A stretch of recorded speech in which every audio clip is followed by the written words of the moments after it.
Hello friends, matrix method के last video में हमने टाइप ऑफ स्ट्रक्चर की बात की थी। कितने तरह के स्ट्रक्चर पॉसिबल होते हैं वो मैंने आपको बताया था। और उसके बाद मैंने आपसे कहा था कि किसी भी स्ट्रक्चर का जब हम एनालिसिस करते हैं तो उसमें अननोन कैलकुलेट करने के लिए हमारे पास दो तरह की इक्वेशंस होती हैं, जिन्हें हम इक्विलिब्रियम इक्वेशन और कंपैटिबिलिटी इक्वेशंस बोलते हैं। चाहे फिर वो अननोन रिएक्शन कंपोनेंट हो या फिर डिस्प्लेसमेंट कंपोनेंट हो, दोनों ही तरह के अननोन को सॉल्व करने के लिए कंपैटिबिलिटी इक्वेशंस होती हैं इनडिटरमिनेट स्ट्रक्चर में। उनके बेसिस पे हम स्ट्रक्चर का एनालिसिस कर पाते हैं। और फिर मैंने आपसे कहा था कि किसी भी स्ट्रक्चर का एनालिसिस करने के लिए लिटरेचर में हमें दो तरह की अप्रोचेस मिलती हैं। फर्स्ट अप्रोच को हमने बोला था स्टैटिक अप्रोच, जिसे आप फोर्स मेथड भी बोलते हैं या फ्लेक्सिबिलिटी मेथड बोलते हैं।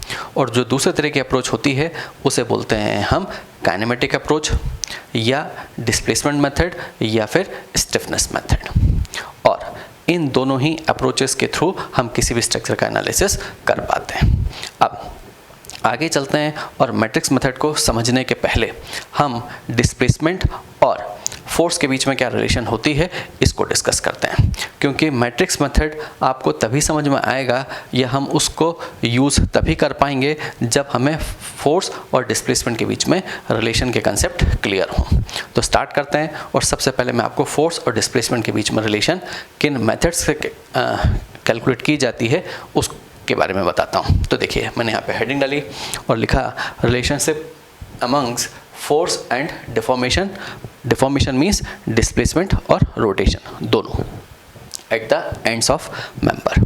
कि जो मेंबर के एंड्स होते हैं, जो स्ट्रक्चरल मेंबर हैं उनके जो एंड्स होते हैं, उन एंड्स पे क्या डिस्प्लेसमेंट होगा अगर आपको फोर्स पता है तो, और अगर आपको डिस्प्लेसमेंट पता है तो फिर हम फोर्स भी कैलकुलेट कर सकते हैं। मतलब दोनों के बीच में क्या रिलेशन है, शिप होती है, उसको डिस्कस करते हैं। तो देखिए, किन मेथड से हम कैलकुलेट करते हैं उसके बारे में बताता हूँ। तो मैंने यहाँ पे लिखा कि there are basically two methods of finding force and displacement relationship. ठीक है, कि दोनों के बीच में रिलेशन कैलकुलेट करना है तो दो तरह के मेथड हैं। तो कौन कौन से मेथड हैं? जो फर्स्ट टाइप के मेथड हैं उन्हें मैंने बोला कि based on equilibrium, compatibility and superposition पर बेस्ड होते हैं। इसमें कौन कौन से मेथड आते हैं? तो इस कैटेगरी में जो मेथड है उसे हम बोलते हैं डबल इंटीग्रेशन मेथड या मैकालिस मेथड। ठीक है, सेकंड जो मेथड है उसे बोलते हैं मोमेंट एरिया मेथड, और जो थर्ड है उसे हम बोलते हैं कॉन्जुगेट बीम मेथड। मतलब इन तीनों मेथड के बेसिस पे हम फोर्स और डिस्प्लेसमेंट के बीच में रिलेशन ड्राइव कर लेते हैं। उसी तरह से एक दूसरा कंसेप्ट है जिसे बोलते हैं एनर्जी मेथड। तो मैंने यहाँ पे लिखा कि बेस्ड ऑन एनर्जी कंसेप्ट। इस एनर्जी कंसेप्ट के बेसिस पे भी हम फोर्स और डिस्प्लेसमेंट के बीच में रिलेशन ड्राइव कर लेते हैं। और इनके अंदर जो मेथड्स आते हैं वो कौन कौन से हैं? स्ट्रेन एनर्जी मेथड, कास्टिग्लियानोस मेथड, इसमें थ्योरम्स हैं दो तरह के थ्योरम्स हैं। और फिर मैंने बोला कि वर्चुअल वर्क मेथड। तो इन मेथड के बेसिस पे भी हम फोर्स और डिस्प्लेसमेंट के बीच में रिलेशन ड्राइव कर लेते हैं। और अगर लोड, मैंने यहाँ पे लिखा कि when load considered are virtual it leads to unit load method. कि अगर लोड वर्चुअल है तो यूनिट लोड मेथड और होता है, उसके बेसिस पे भी हम डिफ्लेक्शन और फोर्स के बीच में रिलेशन ड्राइव कर लेते हैं। ठीक, अब आगे चलते हैं और इसको मैं मैथमेटिकल फॉर्म में और आपको बताता हूँ कि फोर्स और डिस्प्लेसमेंट के बीच में क्या रिलेशन होती है। ठीक है, तो देखिए, मैंने यहाँ पे लिखा फोर्स डिस्प्लेसमेंट रिलेशनशिप। अब मैंने एक कैंटिलीवर बीम कंसीडर किया और उस कैंटिलीवर बीम पे एक फ्री एंड पे फोर्स P, एक पॉइंट लोड अप्लाई किया P, और उसके कारण जो डिफ्लेक्शन है, जो डिस्प्लेसमेंट है, उसे मैंने बोल दिया डेल्टा। ठीक, तो इस फोर्स P के कारण फ्री एंड पे जो डिस्प्लेसमेंट है वो है डेल्टा। इस कैंटिलीवर बीम की जो लेंथ है वो L है। ठीक है, अब मुझे इस P और डेल्टा के बीच में रिलेशन चाहिए। तो मैंने क्या किया, इस फोर्स P को रिप्लेस करके उसकी जगह एक यूनिट लोड अप्लाई कर दिया। ठीक है, मैंने यहाँ पे एक यूनिट पॉइंट लोड अप्लाई किया। तो फिर इस यूनिट पॉइंट लोड के कारण जो डिफ्लेक्शन है उसे मैंने बोल दिया F। कि इस यूनिट लोड के कारण उस पॉइंट पे, मतलब फ्री एंड पे जो डिस्प्लेसमेंट है, सेम पॉइंट पे जिस पे लोड P लगा था उसी पे मैंने यूनिट लोड लगाया। तो फिर उसके नीचे जो डिस्प्लेसमेंट है उसे मैंने F बोल दिया, ठीक है। तो फिर अब ये F, P और डेल्टा के बीच में क्या रिलेशन है हम उसकी बात करते हैं, ठीक है। तो देखो, जब यूनिट लोड लगाया तो डिस्प्लेसमेंट F है, और अगर इसकी जगह मैं P लगा दूं, मतलब 1 को P से मल्टीप्लाई कर दूं, तो F को भी P से कर दीजिए, ठीक है। यूनिट लोड की जगह मैं P फोर्स लगा दूं तो जो डिस्प्लेसमेंट होगा उस P के नीचे वो F इंटू P हो जाएगा, ठीक है। तो देखिए यहाँ पे अगर मैंने P लिख दिया तो इधर भी P लिख दिया, मतलब P से मल्टीप्लाई कर दिया इसको भी। तो फिर देखो अब इन दोनों फिगर में अगर मैं कंपेयर कर लूँ तो P लोड के कारण, मतलब ये भी P लोड के कारण हो गया, लेकिन यहाँ पे डेल्टा था तो delta is equal to F into P हो जाएगा। तो देखो delta is equal to F into P हो गया, ठीक है। तो ये मैंने लिखा कि the relationship between P and delta जो होगा वो ये हो जाएगी, ठीक है। और अब इस F को क्या बोलते हैं, तो मैंने यहाँ पे लिखा कि where F is the deflection produced by a unit load at the point of deflection of P। ये ध्यान रखिएगा कि जिस पॉइंट पे आपने फोर्स P एक्ट कर रहा था उसी पॉइंट पे यूनिट लोड आपने अप्लाई किया है, ठीक है। And it is called that flexibility of the beam. इसे हम फ्लेक्सिबिलिटी कोफिशिएंट भी बोलते हैं, ये ध्यान रखिएगा, ठीक है। तो एक तरह की रिलेशन तो ये हो गई कि delta is equal to F into P हो गया, ठीक है। अब इसको हम एक तरह से रिप्रेजेंट और कर सकते हैं, कैसे कि अगर मैं इस P के और डेल्टा के बीच में रिलेशन चाहिए तो फिर अब मैं अगर इस डेल्टा की जगह 1 बोल दूँ, ठीक है, फोर्स P की जगह मैंने एक फोर्स लगा दिया K, ठीक है, P की जगह एक फोर्स K लगा दिया और बोला कि इस K के कारण जो डिस्प्लेसमेंट होगा वो यूनिट होगा, ठीक है। मैंने P को हटा के उसकी जगह लिखा K और K के कारण डिस्प्लेसमेंट जो है वो 1, क्लियर। अब इस K को मैं डेल्टा से मल्टीप्लाई कर दूं और इधर 1 की जगह डेल्टा लिख दूं, 1 को डेल्टा से मल्टीप्लाई कर दूं, मतलब डेल्टा डिस्प्लेसमेंट लाने के लिए जो फोर्स आपको लगाना पड़ेगा वो K इंटू डेल्टा हो जाएगा, ठीक है। K के कारण 1 आ रहा है तो फिर डेल्टा लाने के लिए K इंटू डेल्टा हो जाएगा, समझ में आया। तो मतलब यहाँ डेल्टा से मल्टीप्लाई कर दिया मैंने, यहाँ डेल्टा से मल्टीप्लाई कर दिया, और फिर इसको और इसको मतलब A और C फिगर को कंपेयर कर लो, ठीक है। तो देखो यहाँ डेल्टा हो गया, यहाँ डेल्टा है, तो फिर ये क्या हो जाएगा कि P is equal to K into delta हो जाएगा। तो देखो P is equal to K into delta, समझ में आया। सीधी सी बात ये है कि एक दूसरे तरह की रिलेशन आपने और ड्राइव कर ली कि P is equal to K into delta.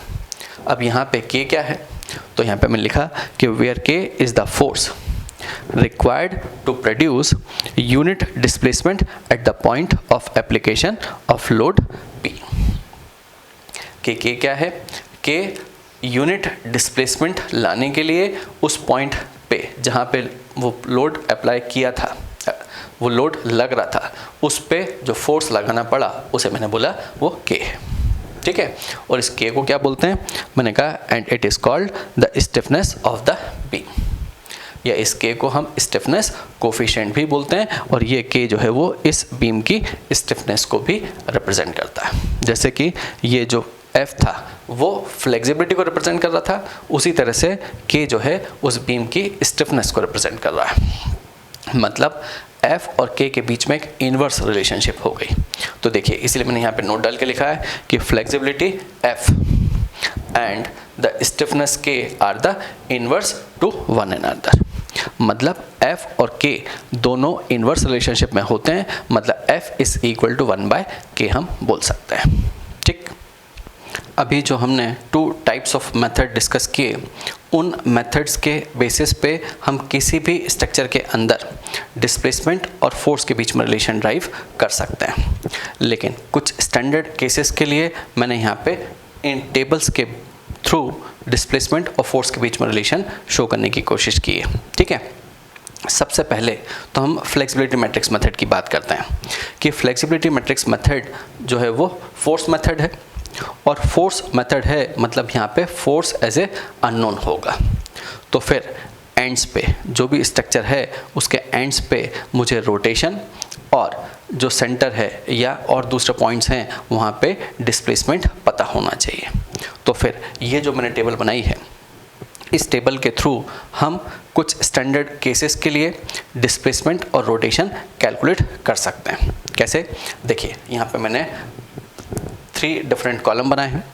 यहाँ पे बीम लिखा, ट्रांसलेशन और रोटेशन। ठीक है, कि ट्रांसलेशन मतलब डिफ्लेक्शन क्या होगा और रोटेशन मतलब एंड्स पे अगर स्ट्रक्चर रोटेट होता है तो उसकी वैल्यू कितनी होगी, उसकी बात करते हैं। ठीक है, यहाँ पे ध्यान रखिएगा कि डाउनवर्ड डिस्प्लेसमेंट जो होगा उसे मैंने पॉजिटिव कंसीडर किया और उसी तरह से क्लॉकवाइज रोटेशन जो होगा उसे भी मैंने पॉजिटिव कंसीडर किया। ठीक है, तो देखिए शुरुआत करते हैं। मैंने कुछ 8 केसेस यहाँ पे बनाए हैं।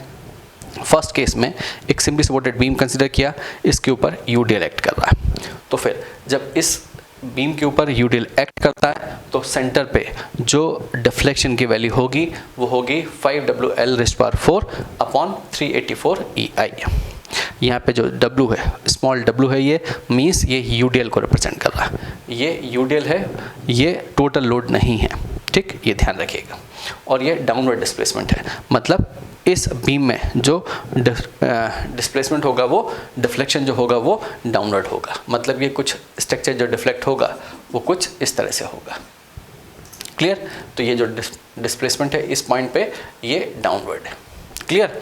और थीटा ए और थीटा बी की जो वैल्यू होंगी वो होंगी WL³ अपॉन 24 EI।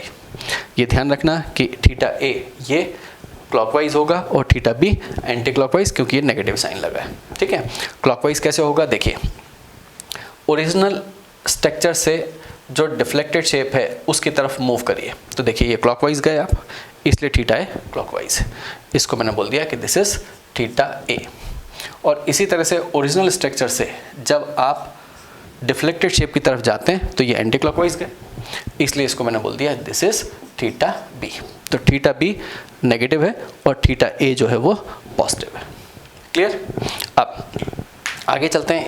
इसी तरह से मैंने दूसरे केसेस के लिए लिखा कि अगर एक सिंपली सपोर्टेड बीम में सेंटर पे पॉइंट लोड लगता है तो फिर सेंटर पे जो डिफ्लेक्शन होगा उसकी वैल्यू होगी PL³ अपॉन 48 EI। ये स्टैंडर्ड है, केस है, याद रखिएगा। और इसी तरह से थीटा ए और थीटा बी की जो वैल्यूज़ होंगी वो होगी PL² अपॉन 16 EI। यहाँ पे थीटा बी एंटी क्लॉकवाइज होगा और थीटा ए क्लॉकवाइज होगा। ठीक है, अगर किसी बीम के ऊपर 2 पॉइंट लोड लग रहे हैं और इनके बीच की स्पेसिंग L/3 L/3 L/3 है।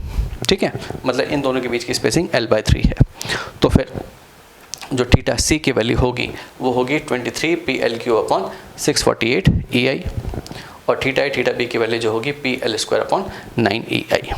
ठीक, ये याद रखिएगा। हालांकि इसको हम जो अभी मैंने आपको मेथड्स बताए हैं उनसे भी हम इसको ड्राइव कर सकते हैं, लेकिन कुछ स्टैंडर्ड केस हैं, अभी अपने को जब क्वेश्चन करेंगे तो ज़रूरत पड़ेगी तो वहाँ पे कैसे हम इसको यूज़ करेंगे वो आपको बताऊंगा। ठीक, बस ये ध्यान रखना कि इनकी ज़रूरत हमें फ्लेक्सिबिलिटी मैट्रिक्स मेथड्स से जब हम क्वेश्चन सॉल्व करेंगे, किसी भी स्ट्रक्चर का एनालिसिस करेंगे, तब ये जो है नोन क्वांटिटीज़ होंगी, इनको हमें वैल्यूज़ को पुट करना पड़ेगा, मतलब इन्हें हमें याद रखना चाहिए। ठीक है, अगर कोई सिंपली सपोर्टेड बीम है और सेंटर पे मोमेंट लगता है तो फिर जो थीटा सी की वैल्यू होगी, मतलब डिफ्लेक्शन जो होगा वो 0 होगा, लेकिन जो रोटेशन होगा वो थीटा ए थीटा बी की वैल्यू होगी ML अपॉन 24 EI और दोनों ही पॉइंट पे क्लॉकवाइज होगा। ठीक है, क्योंकि ये जो डिफ्लेक्टेड शेप बनेगा वो कुछ ऐसा बनेगा और यहाँ से इस तरह का बनेगा। ठीक है, इसका जो डिफ्लेक्टेड शेप बनेगा वो कुछ इस तरह से रोटेट होगा। ठीक है, तो यहाँ भी क्लॉकवाइज होगा और यहाँ भी इस तरह से रोटेशन होगा। तो इधर ओरिजिनल से आप इस तरफ जाओगे तो भी क्लॉकवाइज है और यहाँ पे ओरिजिन से इस तरफ जाओगे तो भी क्लॉकवाइज है, इसीलिए थीटा ए थीटा बी दोनों के दोनों पॉजिटिव होंगे। ठीक है, अब सिंपली सपोर्टेड बीम और उसके किसी एक एंड पे अगर मोमेंट लगा है तो उस मतलब सेंटर पे जो डिफ्लेक्शन है, ये ध्यान रखना, ये सी जो है वो सेंटर पे डिफ्लेक्शन है। यहाँ पे भी ये सेंटर पे ही था, इन दोनों पॉइंट लोड के नीचे नहीं था, ये सेंटर पे था, ये ध्यान रखिएगा। मैं जो डिफ्लेक्शन आपको बता रहा हूँ वो सेंटर पे बता रहा हूँ। ठीक है, हम किसी पॉइंट पे भी निकाल सकते हैं, लेकिन मैं अभी सेंटर की बात कर रहा हूँ। तो यहाँ पे सेंटर पे जो डिफ्लेक्शन होगा वो ML² अपॉन 16 EI होगा और इसी तरह से जो रोटेशन होगा वो ML अपॉन 6 EI और बी पॉइंट पे जो रोटेशन होगा वो थोड़ा सा ज़्यादा होगा और उसकी वैल्यू होगी -ML अपॉन 3 EI। ठीक है, तो ये ध्यान रखिएगा। अब अब हम कैंटिलीवर बीम्स की बात कर लेते हैं। तो 3 तरह के कैंटिलीवर बीम मैंने बताए, 3 तरह की लोडिंग के लिए, ठीक। ये जो 6th पॉइंट में मैंने यहाँ पे यूडीएल लगाया, और 6th केस में जब यूडीएल आपने लगाया है तो उस यूडीएल के करस्पॉन्डिंग इस बी पॉइंट पे जो डिफ्लेक्शन होगा वो होगा WL/4/8 EI, और जो रोटेशन होगा थीटा बी वो WL3/6 EI होगा। यहाँ पे ध्यान रखिएगा कि ये जो W है ये W यूडीएल है, ये टोटल लोड नहीं है। देखो यहाँ पे W पर यूनिट रन का यूडीएल एक्ट कर रहा है इस कैंटिलीवर बीम के ऊपर, ठीक है। थीटा ए की वैल्यू 0 होगी क्योंकि ये फिक्स्ड एंड है, ठीक है। तो थीटा सिर्फ थीटा बी ही होगा उस पॉइंट पे। अब अगर किसी पॉइंट सी पे मुझे डिफ्लेक्शन देखना है, ये मिड पॉइंट नहीं है, ये ए पॉइंट से किसी एक्स डिस्टेंस पे लग रहा है, ठीक है, और इस पॉइंट पे आपने फ्री एंड पे एक पॉइंट लोड पी एक्ट कर रहा है, तो फिर थीटा बी की जो वैल्यू होगी, मतलब इस पॉइंट पे जो डिफ्लेक्शन होगा वो होगा PL3/3 EI, और किसी दूसरे पॉइंट पे मतलब सी पॉइंट पे जो कि ए से एक्स डिस्टेंस पे सेंटर पे नहीं है, तो फिर डिफ्लेक्शन की जो वैल्यू होगी वो होगी PX²/6 EI और ब्रैकेट के अंदर 3L-X, ठीक है। और उसी तरह से थीटा बी की जो वैल्यू होगी वो PL²/2 EI होगा, और theta C is equal to, मतलब इस पॉइंट पे जो रोटेशन की वैल्यू होगी वो होगी PX/EI ब्रैकेट के अंदर L-X/2। क्लियर। अब 8th केस की बात और कर लेते हैं। तो यहाँ पे एक कैंटिलीवर बीम है और इसके फ्री एंड पे अगर मैं मोमेंट अप्लाई कर दूँ तो फिर क्या होगा। तो यहाँ पे इस पॉइंट फ्री एंड पे बी पॉइंट पे जो डिफ्लेक्शन होगा वो होगा ML²/2 EI, और इस पॉइंट पे जो रोटेशन की वैल्यू होगी वो होगी ML/EI, और ए पॉइंट पे फिक्स एंड है, मतलब थीटा की वैल्यू 0 होगी। क्लियर। अब हम आगे चलते हैं और बात करते हैं कि अगर किसी भी स्ट्रक्चर का एनालिसिस हम स्टिफनेस मेथड से करते हैं, स्टिफनेस मैट्रिक्स मेथड से करते हैं, तो फिर वहाँ पे हम displacement as a unknown treat करते हैं और फोर्स जो है वो नोन क्वांटिटी होती है, ठीक है। तो फिर हमें डिफरेंट स्ट्रक्चर के लिए जो फोर्स की वैल्यू होती हैं, फोर्स मतलब मोमेंट और रिएक्शन कंपोनेंट, ये ध्यान रखिएगा कि मैट्रिक्स मेथड के अंदर जो फोर्स टर्म है वो एक जनरलाइज टर्म है जिसे मैंने मोमेंट और रिएक्शन के लिए यूज़ किया है, ठीक है। उसी तरह से डिस्प्लेसमेंट भी एक जनरलाइज टर्म है जिसे हमने ट्रांसलेशन और रोटेशन के लिए यूज़ किया है, ठीक है। तो अब हम डिफरेंट स्ट्रक्चर के लिए, मतलब डिफरेंट सपोर्ट कंडीशंस के लिए रिएक्शन और मोमेंट की वैल्यूज़ क्या होंगी वो मैं आपको कुछ एग्जांपल बता देता हूँ, ठीक है।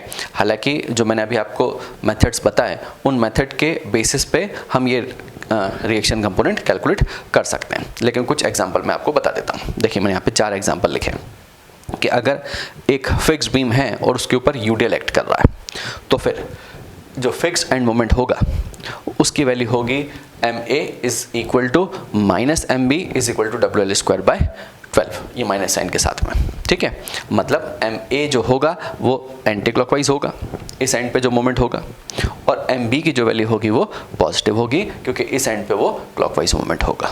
जो इंड्यूस होंगे एंड मोमेंट वो उधर एंटी क्लॉकवाइज इधर क्लॉकवाइज होंगे, ठीक है। देखो यहाँ पे मैंने इसीलिए लिख भी दिया कि clockwise moment are considered as positive, और इसी तरह से लिखा है कि upward reactions are considered as positive, ठीक है। और रिएक्शन की वैल्यू क्या होगी, टोटल लोड WL, तो WL/2 RA हो जाएगा, और उसी तरह से RB भी WL/2 हो जाएगा, ठीक है, और दोनों ही पॉजिटिव होंगे। उसी तरह से अगर एक फिक्स बीम पे आप पॉइंट लोड अप्लाई करते हैं, ठीक है, किसी डिस्टेंस A पे इस एंड A से, तो फिर जो एंड मोमेंट्स की वैल्यू होंगी वो कितनी होंगी, तो MA इज इक्वल टू होगा -PAB²/L², ठीक है, ये लिखा। ध्यान रखिएगा कैसे, फोर्स इंटू A और अपोजिट का स्क्वायर अपॉन L का स्क्वायर, तो आपको इस एंड पर मोमेंट मिल जाएगा। उसी तरह से MB चाहिए तो क्या मिलेगा, P इंटू B A का स्क्वायर मतलब अपोजिट का स्क्वायर अपॉन L स्क्वायर, तो आपको MB की वैल्यू मिल जाएगी। वो एंटी क्लॉकवाइज होगा, ये क्लॉकवाइज होगा। रिएक्शन देखना है तो रिएक्शन आर ए और आर बी हम इन फॉर्मूले से कैलकुलेट कर सकते हैं। कैसे? P B square upon L cube 3a plus B. उसी तरह से आर बी जो होगा वो होगा P A square upon L cube और a प्लस 3b। ठीक है, तो इस स्ट्रक्चर के लिए जो मोमेंट और रिएक्शन होंगे वो इस फॉर्मूले से हम कैलकुलेट कर लेंगे। अब थर्ड केस की बात करते हैं कि अगर किसी फिक्स्ड बीम पे एक मोमेंट एक्ट कर रहा है किसी डिस्टेंस a पे, तो फिर एम ए और एम बी की जो वैल्यूज़ होंगी वो दोनों ही नेगेटिव होंगी और उनकी वैल्यूज़ होगी M B upon L square और 2a माइनस बी ये एम ए हो गया। उसी तरह से minus M A upon L square 2b minus A M B is equal to होगा। ठीक है, और ये दोनों ही एंटी क्लॉकवाइज हैं, ये ध्यान रखिएगा, क्योंकि मोमेंट इस तरह से लग रहा है। अगर मोमेंट इस तरह से लग जाएगा तो फिर वो वैल्यूज़ चेंज हो जाएंगी, मतलब ये साइन जो होंगे वो अपोजिट हो जाएंगे। रिएक्शन की बात करते हैं तो R A is equal to minus R B is equal to जो होगा वो होगा 6ma अपॉन एल क्यू। ठीक है, मतलब इन फॉर्मूले से हम रिएक्शन कंपोनेंट और मोमेंट जो है वो कैलकुलेट कर लेंगे एंड्स पे।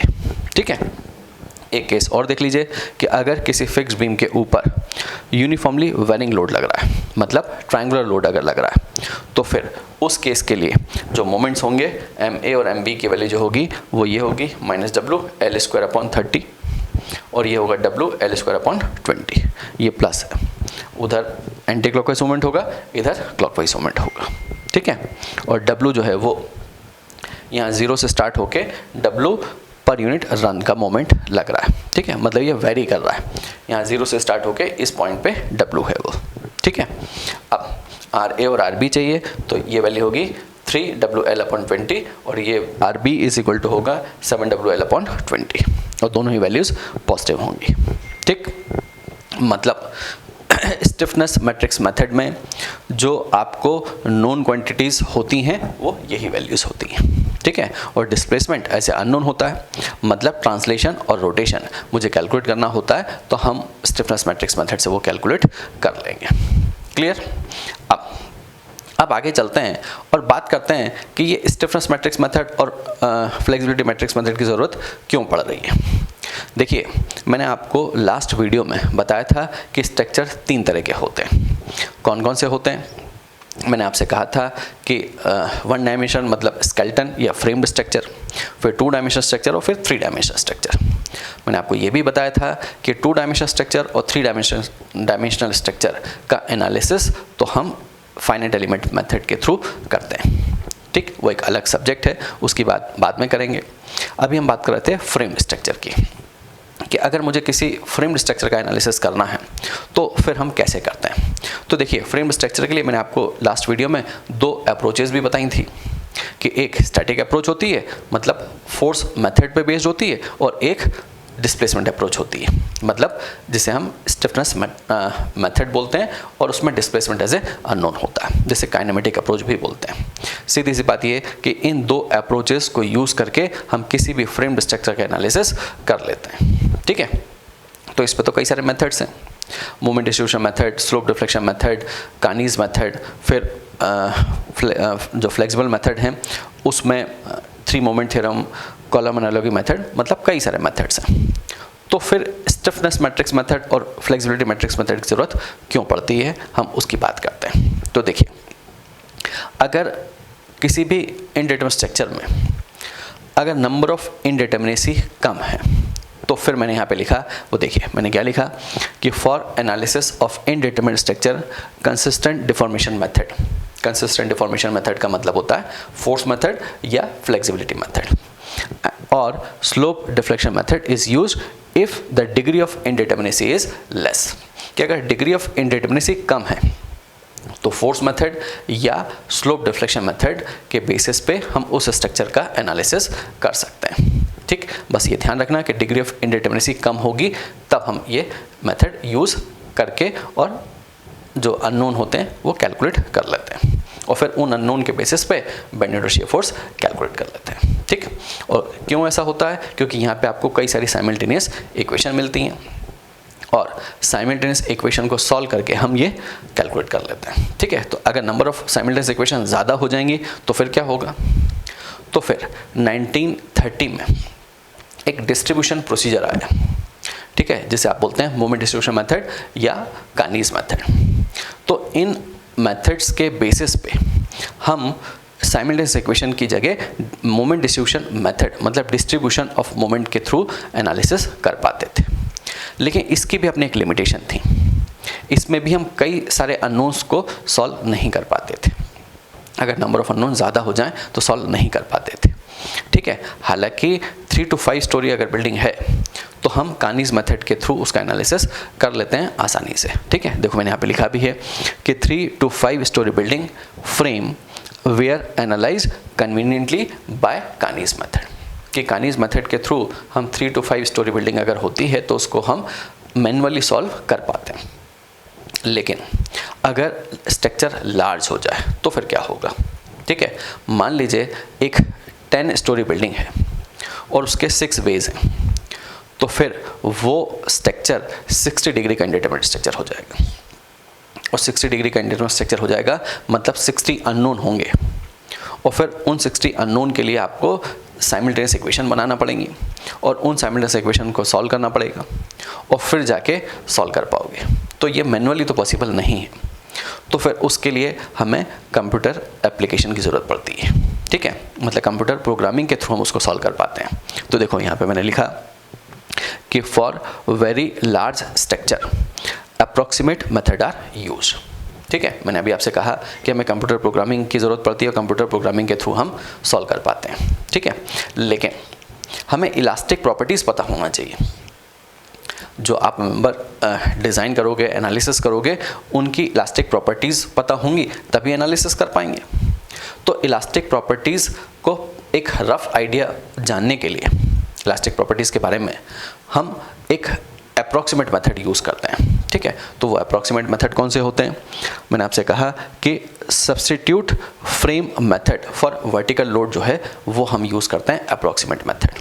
ठीक है, एज ए अप्रॉक्सीमेट मेथड अगर लोड वर्टिकल हो तो। और portal method, cantilever method and factored method is use for horizontal और विंड लोड एनालिसिस।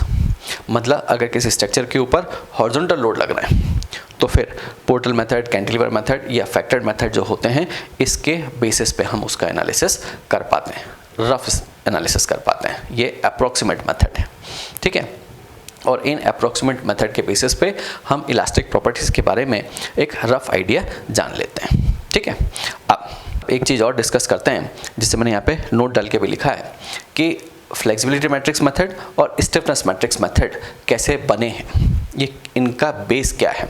तो देखो मैंने यहाँ पे लिखा कि the development of consistent deformation method मतलब फोर्स मेथड या flexibility method lead to flexibility matrix method, कि इनके बेसिस पे ही फ्लेक्सिबिलिटी मैट्रिक्स मेथड का इन्वेंशन हुआ है। ठीक है, मतलब मैट्रिक्स मेथड जो फ्लेक्सिबिलिटी मैट्रिक्स मेथड है वो इसी से मिलकर बना है। ठीक है, उसका बेस फोर्स मेथड ही है। आगे मैंने लिखा कि while the development of slope deflection method has lead to stiffness matrix method, कि जो स्टिफनेस मैट्रिक्स मेथड का बेस है वो स्लोप डिफ्लेक्शन मेथड है, या जो डिस्प्लेसमेंट मेथड जैसे हम बोलते हैं, काइनेमेटिक मेथड जो बोलते हैं, उनके बेसिस पे ही स्टिफनेस मैट्रिक्स मेथड का इन्वेंशन हुआ है। क्लियर? मैट्रिक्स मेथड के प्रोसीजर को स्टेप बाय स्टेप समझने के पहले मैट्रिक्स मेथड में स्ट्रक्चरल अप्रोच और एलिमेंट अप्रोच क्या होती है उसकी बात और करते हैं। तो देखिए मैंने यहाँ पे हेडिंग डाली और मैं लिखा कि difference between structures approach and element approach of matrix method, कि मैट्रिक्स मेथड में स्ट्रक्चर अप्रोच और एलिमेंट अप्रोच क्या होती है इसकी बात करते हैं। तो देखिए सबसे पहले मैं डेफिनेशन लिखी, मैंने क्या बोला कि when the flexibility and stiffness matrices were developed considering the whole structure then it is called as structural approach, कि अगर आप किसी भी स्ट्रक्चर के लिए जो मैट्रिक्स डेवलप करते हैं वो पूरे स्ट्रक्चर को एक मान के करते हैं तो फिर उस अप्रोच को हम बोलते हैं स्ट्रक्चरल अप्रोच। ठीक है, अब स्ट्रक्चरल अप्रोच में एक बेसिक कंसेप्ट है उसकी बात और करते हैं कि जो कोऑर्डिनेट्स आप सिलेक्ट करते हैं वो किस तरह से करते हैं। तो देखिए मैंने यहाँ पे लिखा कि इन structure approach coordinates direction selected are redundant force direction only or the unknown displacement direction only. It depends on flexibility matrix और stiffness matrix method. ठीक है, तो मैंने यहाँ पे कहा कि जो कोऑर्डिनेट डायरेक्शन आप सिलेक्ट करते हैं वो रिडंडेंट फोर्स की डायरेक्शन में करते हैं या फिर अननोन डिस्प्लेसमेंट डायरेक्शन में करते हैं। मतलब लोड की डायरेक्शन में या जहाँ पे डिस्प्लेसमेंट होता है, ठीक है, चाहे वो डिफ्लेक्शन हो या रोटेशन हो, उस डायरेक्शन में हम ये कोऑर्डिनेट सिलेक्ट करते हैं। ठीक है, मतलब जो मैट्रिसेस आप बनाते हो, मैट्रिक्स बनाते हो, वो किसी पर्टिकुलर क्वेश्चन के लिए वैलिड होती है। ठीक है, और इसीलिए मैंने आगे लिखा, मैंने क्या लिखा कि structure approach is suitable when the number of redundant forces are less and it is ideally suited for hand calculation। कि ये जो स्ट्रक्चर अप्रोच है ये तभी सुटेबल है जब नंबर ऑफ अननोन कम हो और हैंड कैलकुलेशन आप कर रहे हो तभी मतलब हैंड कैलकुलेशन कर रहे हैं तभी हम इससे कर सकते हैं। ठीक है, क्योंकि अगर एलिमेंट अप्रोच हो जाएगी तो फिर नंबर ऑफ अननोन बहुत ज़्यादा हो जाते हैं, तो फिर हैंड कैलकुलेशन नहीं कर सकते हैं। ठीक है, देखो इसलिए मैंने यहाँ पे लिखा इसका क्या डिसएडवांटेज है, तो मैंने लिखा कि the disadvantage of structure approach is that it is problem oriented. कि ये प्रॉब्लम ओरिएंटेड है, मतलब एक पर्टिकुलर प्रॉब्लम के लिए आप मैट्रिक्स बनाते हैं। ठीक है, और इसलिए मैंने लिखा कि hence it is not good for developing general purpose computer programming for the analysis. कि हम इस स्ट्रक्चर अप्रोच के बेसिस पे एक जनरल प्रोग्राम नहीं बना सकते, तो मतलब ये कंप्यूटर प्रोग्रामिंग के लिए सूटेबल नहीं है। क्यों? क्योंकि आपने जो पॉइंट पे कोऑर्डिनेट देखे हैं या जो मैट्रिसेस बनाई हैं उनमें पर्टिकुलर पॉइंट्स को चूज़ किया है, जिस पॉइंट पे लोड लग रहा है या जिस पॉइंट पे डिस्प्लेसमेंट है उन पॉइंट्स को आपने कंसीडर किया है। ठीक है, मतलब हम इस मेथड के बेसिस पे एक general purpose computer program develop नहीं कर सकते। ठीक है, अब लेकिन अगर मान लीजिए मुझे एक general purpose computer program develop करना है, ठीक है, जैसे 2 डायमेंशन स्ट्रक्चर है या 3 डायमेंशन स्ट्रक्चर है। देखिए अगर स्केलेटन स्ट्रक्चर है और आप एक बीम का एनालिसिस कर रहे हैं या 4 डिग्री 5 डिग्री इंडिकेटर स्ट्रक्चर का एनालिसिस कर रहे हैं जिसकी इंडिटर्मिनेसी 4 या 5 हो, तो आप हैंड कैलकुलेशन से उसे को सॉल्व कर सकते हैं। लेकिन अगर नंबर ऑफ इंडिटर्मिनेसी बहुत ज़्यादा है तो फिर हम हाथ से नहीं कर पाएंगे, तो फिर उसके लिए तो मुझे कंप्यूटर प्रोग्रामिंग करना पड़ेगी। तो देखिए इसीलिए मैंने कहा कि वहाँ पे एलिमेंट अप्रोच काम आती है। तो देखो यहाँ पे मैं लिखा कि element approach is suitable for developing general purpose computer programme. कि एलिमेंट अप्रोच बहुत सुटेबल होती है जनरल पर्पस कंप्यूटर प्रोग्राम बनाने के लिए। ठीक है, और आगे लिखा मैंने कि in this approach flexibility and stiffness matrices for each element of the structure are assembled individually and then clubbed systematically to get the matrices of entire structure। कि हम जो भी स्ट्रक्चर गिवन होता है उसको नंबर ऑफ एलिमेंट में divide कर लेते हैं। ठीक है, और हर नोड पे हर एलिमेंट के लिए हम मैट्रिसेस बनाते हैं। ठीक है, और फिर उनको असेंबल्ड करते हैं। और फिर मैंने आगे लिखा यहाँ पे देखिए कि असेंबल्ड करते हैं individually and then clubbed systematically. कि फिर उनको हम क्लब करते हैं systematically and to get the matrices for entire structure. और फिर हमें उस पूरे स्ट्रक्चर के लिए मैट्रिक्स मिल जाता है और फिर उसको सॉल्व कर लेते हैं तो अननोन की वैल्यूज़ मिल जाती हैं और फिर स्ट्रक्चर का हम एनालिसिस कर लेते हैं। मतलब शेयर फोर्स वेरिएंट जो भी कैलकुलेट करना होता है वो कैलकुलेट कर लेते हैं। ठीक है, अब देखो आगे चलते हैं। और मैंने अभी आपसे कहा कि ये जो एलिमेंट अप्रोच है ये सूटेबल होती है 2 डायमेंशन स्ट्रक्चर का एनालिसिस करना हो, 3 डायमेंशन स्ट्रक्चर का एनालिसिस करना हो तब। तो जो फाइनाइट एलिमेंट मेथड मैंने आपसे कहा था कि फाइनाइट एलिमेंट मेथड इसी एलिमेंट अप्रोच पे बेस्ड मेथड है और फाइनाइट एलिमेंट मेथड एक पूरा सब्जेक्ट है। तो फिर उस सब्जेक्ट में हम इस एलिमेंट अप्रोच को डिटेल में समझेंगे। अभी जब तक मैं मैट्रिक्स मेथड की बात कर रहा हूँ तो मैट्रिक्स मेथड से हम स्केलेटन स्ट्रक्चर या फ्रेम स्ट्रक्चर का एनालिसिस करेंगे और उन्हीं की बात करेंगे जिसे हम हाथ से सॉल्व कर पाएँ। तो फिर मैं आपको स्ट्रक्चर अप्रोच जो होगी उसी के थ्रू एनालिसिस करना बताऊंगा इस चैप्टर के अंदर, ठीक है। अब आगे चलते हैं और ये जो एलिमेंट अप्रोच में भी फ्लेक्सिबिलिटी अप्रोच होती है और स्टिफनेस अप्रोच होती है, तो इन दोनों में से भी हम कंप्यूटर प्रोग्रामिंग के लिए कौन सी अप्रोच यूज़ करते हैं उसकी बात और करते हैं। तो देखो मैंने यहाँ पे लिखा है नोट डाल के कि flexibility matrix method for element approach is in developing stage, कि अभी इसमें जो है वो कई सारे इनोवेशंस हो रहे हैं। So it is not good for general purpose computer programming और नॉट कंड्यूसिव। मतलब ये अभी हेल्पफुल, ये जो मेथड है फ्लेक्सिबिलिटी मैट्रिक्स मेथड, ये हेल्पफुल भी नहीं होता कंप्यूटर प्रोग्रामिंग के लिए और अभी ये डेवलपिंग स्टेज में भी है, ये भी ध्यान रखिएगा, ठीक है।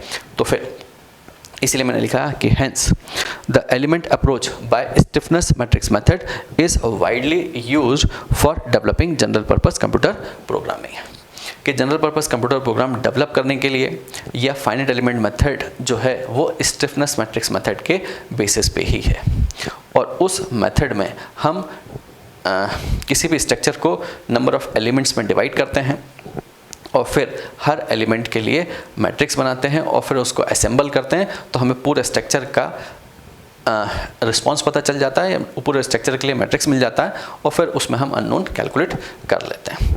कैसे करते हैं वो जब हम फाइनाइट एलिमेंट मेथड पढ़ेंगे तो आप पूरा डिटेल में बताऊंगा, लेकिन अभी तो हम इस चैप्टर में मतलब मैट्रिक्स मेथड में सिर्फ स्ट्रक्चर जो अप्रोच है उसी को डिस्कस करेंगे।